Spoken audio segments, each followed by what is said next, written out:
That slot that you guys have open for the Anthony Joshua fight. Can you talk to us about that? Can you confirm any negotiations at all? Yeah, there are discussions with his team. It's not easy, you know, because I think we live in a crazy world right now where everybody wants, you know, just crazy money to be in fights. I wanted his own contract, but I'm probably not going to get it. I know. So he, but I like the fight. I like the fight for many reasons. I mean, aesthetically, Andy don't always look the best, but he can fight. He's fast. He'll be there to win. He's going to have a big Mexican support. He's one of probably 4 guys right now that I think are front runners, and it's really about who takes it first. Do you know what I mean? Like, any one of these guys can phone up and accept a deal, and we could get it done tonight. But it will be in the next 48 hours for sure. And of course, without giving away any details, but how much is Al Heyman going to come into play to this PBC?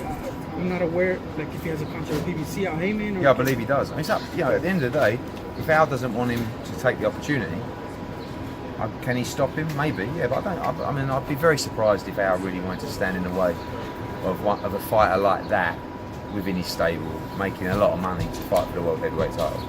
You know, so yeah, I understand that. Obviously, your your Keith Thurmans and your Mikey Garcias are really important to your network deals.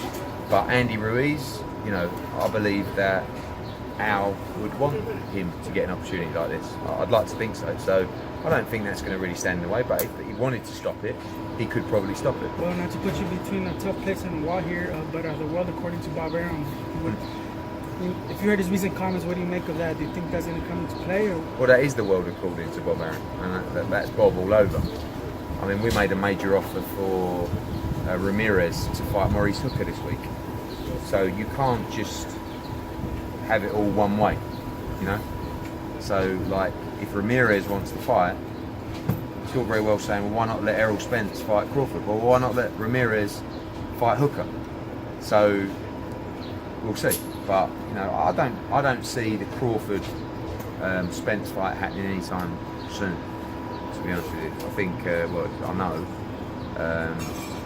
Spence is going to fight Porter in the unification. It's a good fight. And then maybe after that, I would love to see it. I think it needs to happen. The problem is when there's enough, when the money's big enough, it happens.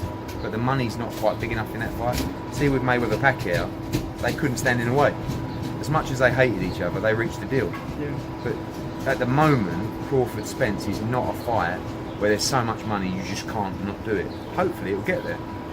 But certainly, Bob and Heyman's relationship is not the best. And you guys are in a different good place because basically the tickets for the Anthony Joshua fight were sold based off him coming to America his first fight, and having Andrews will only be an upgrade from Jarrell Miller.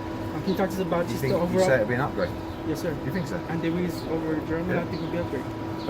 And it would how would the production of the event? How's that going? Like in terms of good, everything's great. We've sold, I don't know, 16,000, 17,000 tickets. I think he's on the same level as Jarrell Miller. Like, by the way, I think Jarrell Miller Andy? I think it's a really good fight, Jarrell Miller against Andy Ruiz. I was actually thinking about it today. He's kind of like the Mexican Jarrell Miller, but hopefully without the peds. So we'll have to see. But, you know, we've got a great show. We've got Callum Smith's going to be defending his world title. Katie Taylor's in the undisputed fight on the card as well. Going to have some big other fights announced shortly, so we're ready to go. Just want to nail the opponent this week, get it announced, and. So the event hasn't suffered economically at all, hasn't it? No, I mean, you know, you will be allowed to get a refund if you were coming to watch Jarrell Miller. But without sounding arrogant, most people will come in to watch Anthony Joshua and his US debut. But that said, we still need a credible opponent. You know, you're not going to turn up and watch him fight someone outside of the top 10, and you know. So I want someone. Most of all, I want someone that comes to fight. I want someone that actually wants the opportunity to try and win the World Heavyweight Championship at Madison Square Garden. You know, and I know they're going to want great money. That they should, but I don't want that to be the focus because I've turned some people down because I know that's all they're interested in. And I also don't want someone that's not in training. I want someone that's been in camp, or you know, in Andy's case, just fought. You know, ready to go. Eddie, what were your thoughts? Recently, with the Pro Boxing that he asked for $10 million for the AJ fight. Did he say that? That's what the boxing report said. Yeah. And that he was only offered $5 million, around $200,000 more U.S. dollars than what Joe Miller was going to be guaranteed to get. All three of those statements are wrong.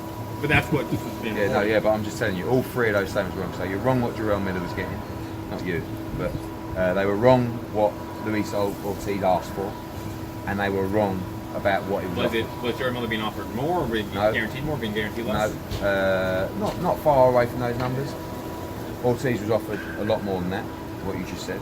A lot more than the $5 million? Yes, and next week, when everything is said and done, I will expose Team Ortiz in triumphant fashion, because I was really pissed off with that story. I actually texted Jay Jimenez and I said, "Are you fucking serious?